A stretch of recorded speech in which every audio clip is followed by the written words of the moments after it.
OJ Simpson died of cancer at the age of 76. He is the man many people believe got away with a double murder. Hi, welcome to Televised's YouTube channel where we talk about true crimes. Let's get into the case. Even before the trial, OJ Simpson was famous because he was a football player and actor. The trial is what really got him famous. The story began in 1977 when OJ Simpson met Nicole Brown. He was 30 and married at the time, and she was only 18, working as a waitress in the private club.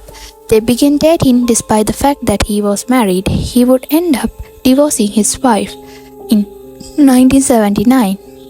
By February of 1985, him and Nicole were married. They would have 2 kids together. They were not the perfect couple.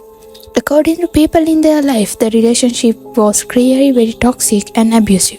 OJ had Nicole sign prenup, yet he didn't allow her to have a job. On one occasion, he broke her arm and she went to the hospital claiming she fell off her bike.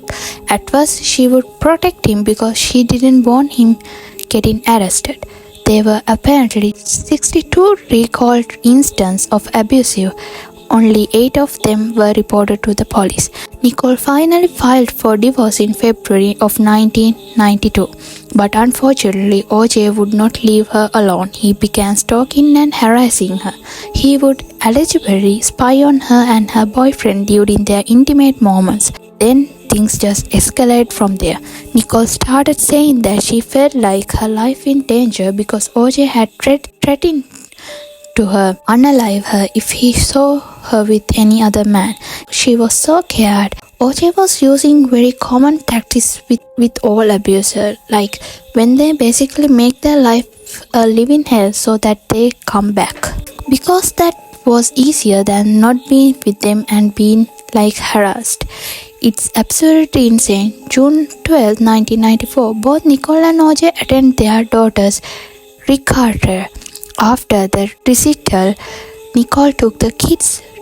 OJ wasn't there to a restaurant where she ran into her friend who worked there called Ron Goldman. Nicole had left her sunglasses by accident at the restaurant, so Ron Goldman decided to drive to her house and drop them off on his way home. Meanwhile, Nicole was at a restaurant. OJ apparently got a takeaway and may or may not have picked up illegal substance. That is allegedly. This is not clear. 10:15 that night, Nicole's neighbor claims that they heard dog going crazy barking, loads and loads, and then at 10:50 the dog named Akita was found by people who on the street like dog walkers. Her paws were apparently covered in blood, and Akita started following the dog walker home. He tried to take her back to where he found, but she refused to go anywhere near the house. So she was clearly scared of whatever she had witnessed. At midnight, because she was going like crazy, they decided to try and take her back again. Akita kinda led them to the house and then stopped outside, where they saw Nicole's unalive body on the ground. But that wasn't only body. Her friend Ron from restaurant who was dropping off the sunglasses was also unalived in outside. The poor guy was literally just trying to return some sunglasses. When police got there, they realized that there are no sign that anyone actually entered the building at all. It all happened outside. Nicole was found barefoot at the bottom of the stairs that leads to the apartment face down. The walkway leading to those stairs covered in blood. But her feet were clean, which suggests that she was killed first, also suggesting that she was their intended target. She had some different wounds which indicated struggle, and her cause of death was stab wounds to her neck and head. It was brutal. Ron was found nearby with similar wounds and the sunglasses nearby. The bloody footprints belonging to the killer shows that he walked away from the scene, didn't run, which is kinda creepy. 11 10:45 that same evening, OJ was meant to be catching a flight to Chicago. A driver came to pick him up at 10:25, but there seemed to be no one at home, so he waited.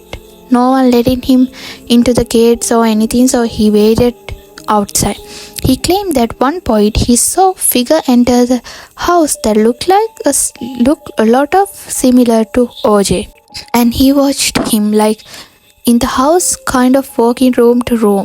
He eventually did come out the house, claiming that he had overslept. He reportedly seems agitated, sweating, complaining that he was overheating. The driver also tested that he had 4 luggages back with him, but did not let the driver touch one of them. He insisted that he wanted to load it into the car himself. Yet at the airport only checked in 3 bags. Where's the 4th one? Witness at the airport claimed to have seen him discarding things in bins. Investigators believe that this could have been weapons, bloody clothes, or any other evidence. He would surprisingly actually make it to his flight, and the pilot claimed that he seemed to have like some cuts on his hand. When Nicole's body was discovered, police was contacting OJ to come get his kids. The kids were in the apartment building when their mother was unalive outside.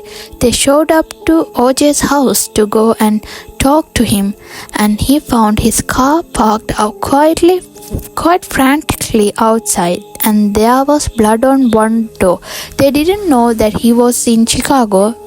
Because of the circumstances finding blood on his car, they thought that someone could potentially be hurt in the house, and they were able to enter without a warrant. In OJ's house, they found very important piece of evidence. It was a glove.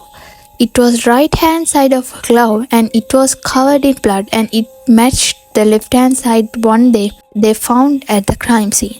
OJ was number 1 suspect. He ended up giving his DNA, and it was linked to the crime scene. The trial began 24th, 1995. The attorneys OJ Simpson were literally known as a dream team. OJ Simpson wasn't found guilty because of the glove they found didn't fit him, and it believes that the blood on the glove could shrunk them. That was the huge piece of defense OJ had than other evidence. But one of the jailhouse guard come out with something very interesting. During the trial, claimed that he was urging OJ to confess, and OJ yelled out, "I didn't mean to do it," but this is not admitted in court. Millions of people watched this case go down.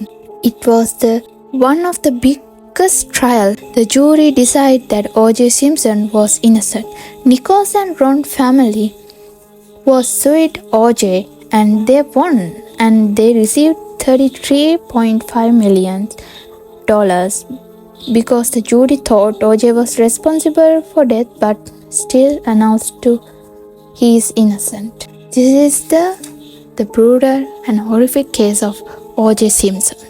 So if you like to know about more cases like this, please subscribe our channel. Thank you for watching.